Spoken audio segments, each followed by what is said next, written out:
Pantas Amerika Serikat sempat tolak Turki, rupanya F-35 sulit untuk mendeteksi frekuensi S-300 Rusia. F-35 memang dikenal sebagai salah satu jet tempur generasi hebat di dunia. Akan tetapi, kemampuan F-35 yang diklaim canggih, rupanya justru tak mampu untuk mendeteksi frekuensi dari sistem pertahanan udara modern Rusia yakni S-300. Kelemahan saat berhadapan S-300 ini, menjadi dasar bagi Amerika Serikat, untuk menolak sementara permohonan akuisisi F-35 oleh Turki. Meskipun pesawat F-35 disebut-sebut memiliki kemampuan tinggi dalam electronic warfare, atau electronic intelligence, kegagalannya dalam mendeteksi frekuensi sistem pertahanan udara S-300 Rusia di Ukraina, dan Kaliningrad adalah sebuah kesalahan, menimbulkan kekhawatiran di kalangan pejabat senior militer AS. Ketika invasi Rusia ke Ukraina dimulai pada Februari lalu, Amerika Serikat mengerahkan jet tempur generasi kelima, F-35, ke negara-negara seperti Estonia, Lituania, dan Rumania, untuk berpatroli di perbatasan dengan Rusia dan negara-negara Baltik. Terbang dalam mode siluman, pesawat F-35 dari sayap tempur ke-388 dan ke-419 yang berbasis di Jerman, ditugaskan misi elektronik intelligence, untuk melacak frekuensi yang dipancarkan oleh sistem pertahanan udara dan pesawat tempur Rusia. Jet tempur ini mengumpulkan berbagai data dari sistem musuh, untuk membantu pasukan NATO lebih memahami ancaman, yang akan mereka hadapi setelah invasi Rusia. Menurut laporan dari Air Force Times, jet tempur generasi kelima Angkatan Udara Amerika Serikat, berhasil melacak sebagian besar sistem pertahanan udara Rusia di Ukraina dan Kaliningrad, daerah kantong Rusia yang berbatasan dengan Polandia.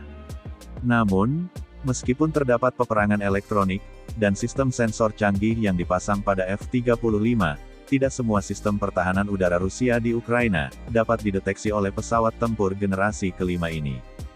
Selama menjalankan misi, pesawat F-35 terkadang tidak dapat mengidentifikasi kelengkapan pasukan, karena beberapa peralatan, seperti sistem pertahanan udara, dapat menyembunyikan keberadaannya di lapangan. Salah satu sistem tersebut, menyembunyikan kehadiran mereka, yaitu sistem pertahanan udara jarak jauh Rusia, S-300, kata Kolonel Craig Underl, Komandan Sayap Tempur ke-388, kepada portal terkait. Ada kemungkinan bahwa sistem pertahanan udara Rusia, beroperasi dalam mode yang tidak dikenali oleh pesawat F-35, tambahnya, seraya menyatakan bahwa jet tempur tersebut, telah memberitahu markas besar tentang keberadaan benda tak dikenal. Namun kegagalan pesawat canggih F-35 milik Amerika Serikat, dalam melacak dan mengidentifikasi frekuensi, yang dimiliki sistem pertahanan udara Rusia, dinilai mengkhawatirkan, karena dapat membahayakan operasi udara pesawat tempur NATO dan Ukraina. Kegagalan tersebut mengejutkan pilot pesawat F-35 sendiri, dan juga menunjukkan bahwa sistem pertahanan udara S-300, memberikan tantangan yang signifikan bagi militer Amerika Serikat. Meskipun F-35 disebut-sebut memiliki kemampuan elektronik warfare atau ELINT yang kuat, kegagalan ini menunjukkan bahwa Rusia juga punya triknya sendiri. Kami melihat sistem SA-20, sebutan NATO untuk S-300. Saya tahu bahwa itu adalah sistem SA-20, dan intelijen juga mengatakan bahwa ada sistem SA-20 yang beroperasi di wilayah tersebut. Namun pesawat saya gagal mengidentifikasinya, karena sistem pertahanan udara mungkin beroperasi dalam mode cadangan perang, itu belum pernah terjadi sebelumnya, kata seorang perwira Angkatan Udara AS.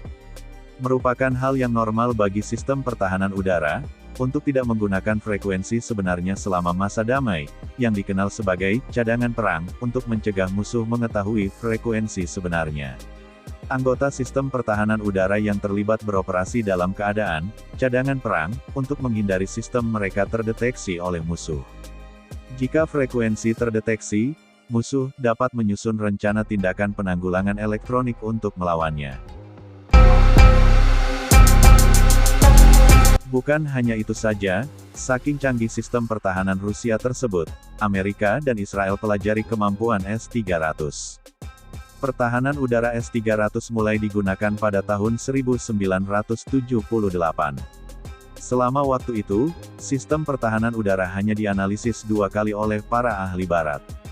Suatu ketika Siprus Yunani karena hambatan politik setuju untuk memasang kompleks tersebut di Pulau Kreta, Yunani.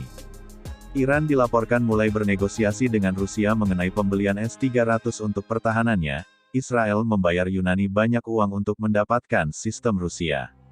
Kedua kalinya para ahli barat mendapat akses terhadap teknologi pertahanan rudal Rusia, ketika AS membeli bagian-bagian kompleks tersebut melalui Belarus. Namun, perlu dicatat bahwa ini adalah versi awal S-300, dan perbedaan antara versi awal S-300 dan versi modern S-400 memiliki perbedaan yang sangat besar. Ada 3 variasi utama sistem rudal S-300, bernama S-300V, S-300P, dan S-300F. Produksi rudal S-300 dimulai pada tahun 1975. Pengujian varian S-300P selesai pada tahun 1978. Pengujian varian S-300V dilakukan pada tahun 1983, dan kemampuan antibalistiknya diuji pada tahun 1987. Versi-versi tersebut telah muncul dengan rudal yang berbeda, radar yang lebih baik, ketahanan yang lebih baik terhadap tindakan balasan, jangkauan yang lebih jauh, dan kemampuan yang lebih baik terhadap rudal balistik jarak pendek, atau target yang terbang pada ketinggian yang sangat rendah. Sistem rudal S-300 merupakan bukti kehebatan teknologi bekas Uni Soviet. Kemampuan jangka panjangnya, ditambah dengan kemampuannya bertahan dari berbagai ancaman, menjadikannya salah satu sistem rudal anti pesawat paling tangguh di dunia. Berbagai peningkatan dan variasinya hanya menambah efektivitasnya, memastikan bahwa senjata ini tetap menjadi kekuatan yang relevan dan kuat dalam peperangan modern.